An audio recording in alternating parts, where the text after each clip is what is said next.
Carrasco.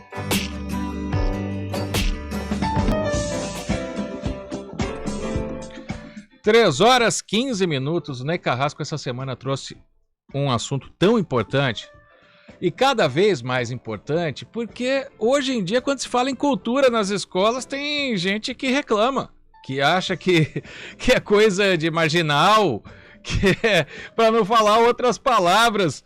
Ney Carrasco, o que seria da gente sem a cultura? E tem que vir de berço, né? Boa tarde.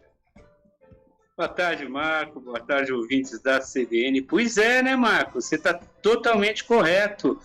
A cultura está num momento, assim, em que ela está muito perseguida, né, em muitos ramos da sociedade, aí, muitos setores.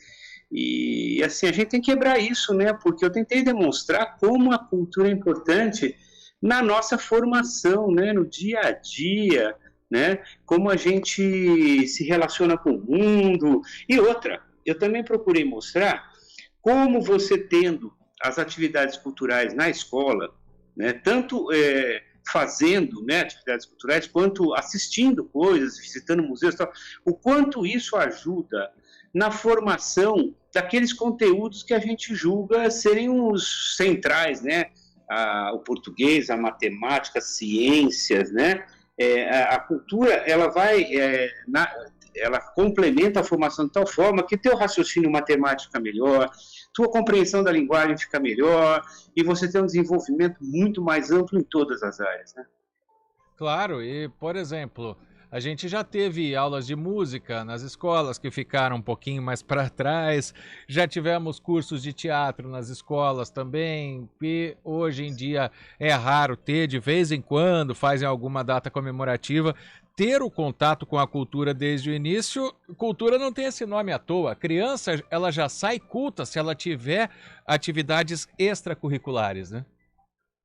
Pois é, eu lá no comecinho da semana, aqui no Virada Cultural, eu falei que a palavra cultura, né, ela tem a sua origem no cuidar, né, e daí, a partir dela, deriva cultivo, né. Então, por isso que a gente fala aí, né, a cultura da soja, a cultura do milho, né, porque você cuidar de uma plantação para que ela cresça e frutifique e dê uma boa colheita, isso assim, é um ato, né? E na escola a gente tá cuidando das crianças, né? Para que elas cresçam e deem bons frutos também, né? Então, esse termo cultivo ligado à cultura, né? Ele se transforma para esse campo também. A cultura, né? Ela tem muito a ver com o cultivo do ser humano como um todo, né, Marco? Tem muito a ver. E agora o que eu quero saber, se tem muito a ver também, porque é uma das coisas com que se acusa, né, para se deixar a cultura de lado, é se ela tem muito a ver com a política. Olha, eu acho assim que todas as áreas têm a ver com política se elas são tratadas dessa maneira, né? Inclusive a matemática, por exemplo, se você trabalha politicamente o teu discurso da matemática, é política também. Então, o que eu quero dizer com isso é que assim, as coisas não se misturam por natureza, entendeu? Essas coisas, isso é uma imagem equivocada que se criou, né? E eu acho assim que muitas vezes na história a gente viu, especialmente em governos muito autoritários, né, ao longo da história, a gente percebe o seguinte: a cultura incomoda. A cultura incomoda politicamente não é porque ela seja de uma corrente política ou de outra. A gente tem na área cultural gente de todas as correntes políticas, da direita, da esquerda, do centro. Você vai encontrar agentes culturais em todos os espectros da política. Mas uma coisa que a cultura faz é desenvolver o teu raciocínio crítico, né? A tua forma de ver o mundo de uma maneira mais abrangente. E talvez isso não interesse a determinados governos, né?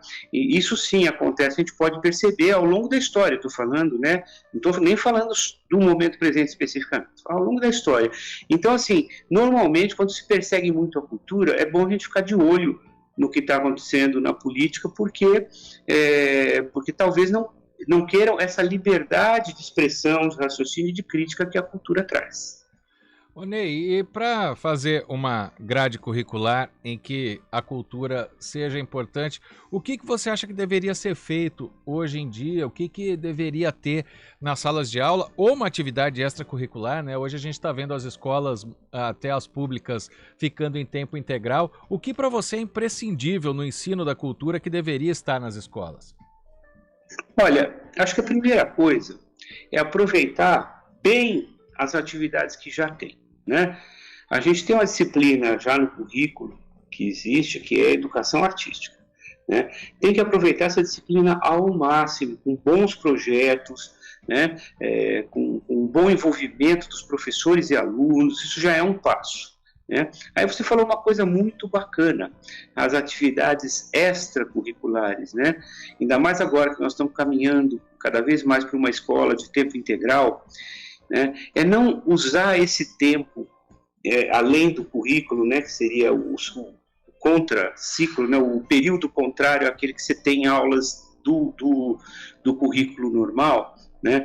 Seria você aproveitar ao máximo também com bons projetos, com oficinas, né? Não precisa ser projetos de 5 anos, 4, 5 anos, podem ser projetos curtos, tá? 2 meses, né? Vamos trabalhar artes cênicas, teatro, a formação musical também. A música já existe exige uma coisa mais regular na escola, então poderia ter lá, assim, uma atividade opcional em música que quem quisesse pudesse fazer, mas com uma boa formação, né, um bom estudo musical, enfim, aprofundar. Mas eu acho que a essência de tudo é ter projetos assim, bem pensados e que levem a resultados. Como eu falei lá durante a semana, não é só pegar e fazer, agora é a hora do lazer, vamos desenhar, vamos fazer uma festinha, então vai ter um teatrinho na festinha. Não, é tratar com mais seriedade essas atividades para que elas possam ter bons resultados no ensino e no aprendizado. Bom, e para a gente encerrar, Ney, por onde se aprende cultura fora da escola? Por exemplo, você tem certos locais que tem uma maneira de se vestir, de se conversar, falando em todas as classes sociais. Se você pegar Campinas, alguns bairros têm situações diferentes, né? Aonde que Sim. está a cultura fora da escola? Olha, a gente tem um movimento de alguns anos já, que são os pontos de cultura e as casas de cultura, né? Eles diferem no seguinte aspecto: os pontos de cultura, eles são normalmente criados e levados adiante por coletivos da sociedade civil, né? São jovens artistas e agentes culturais que desenvolvem atividades de cultura nos seus bairros, né? Criando esse ponto de cultura, né? E tem alguns que existem há muitos e muitos anos. A gente tem, por exemplo, aqui, vou só dar exemplos, porque tem tantos, e me perdoe aqueles que eu não citar, mas você tem o Ponto de Cultura Ibaú, né? Você tem a Casa Roseira, a Fazenda Roseira, né? Você tem, procura, né? Coletivos de Campinas, né? Que você vai encontrar vários locais. E as casas de cultura são muito parecidas. A diferença é que as casas de cultura, elas pertencem à Prefeitura de Campinas, elas são uma parte do serviço da Secretaria de Cultura, né? Você tem o Casarão de Barão, que tem uma atividade muito intensa, a Casa de Cultura Itajaí, né? São 6 casas de cultura de Souzas, algumas mais ativas, outras menos, mas elas fazem um trabalho interessante. Então, procurar. E tem entidades da sociedade civil também muito interessantes, né? Como a Sociedade Anelo. Se você quiser aprender música lá no Campo Grande, né, você tem esse ponto de cultura que tem um porte maior até que o ponto de cultura, é uma escola de música de altíssima qualidade, viu? Que inclusive forma músicos que fazem turnês internacionais, etc. Enfim, eles têm um trabalho maravilhoso feito ali no Campo Grande, de graça. É só procurar lá o Instituto Anelo. Tá bom? Sim, a gente conhece, já fizemos trabalhos com eles aqui. Ney Carrasco, grande abraço para você, bom fim de semana. Segunda-feira voltamos com um novo tema. E para não passar batido, parabéns para o seu time pelo título paulista, viu? Puxa vida, né, Marco? A gente, semana passada, a essa altura, eu até falei, não vamos comentar futebol, porque a gente não estava acreditando muito, né? Mas que virada, hein? Aí, ó, o Bolacha colocou até o hino para homenagear. Grande abraço, Ney Carrasco, bom fim de semana. Falou, Marco, um abraço, bom fim de semana para você, o pessoal da CBN e os ouvintes também. Valeu, Ney, são 3h25. Estúdio CBN.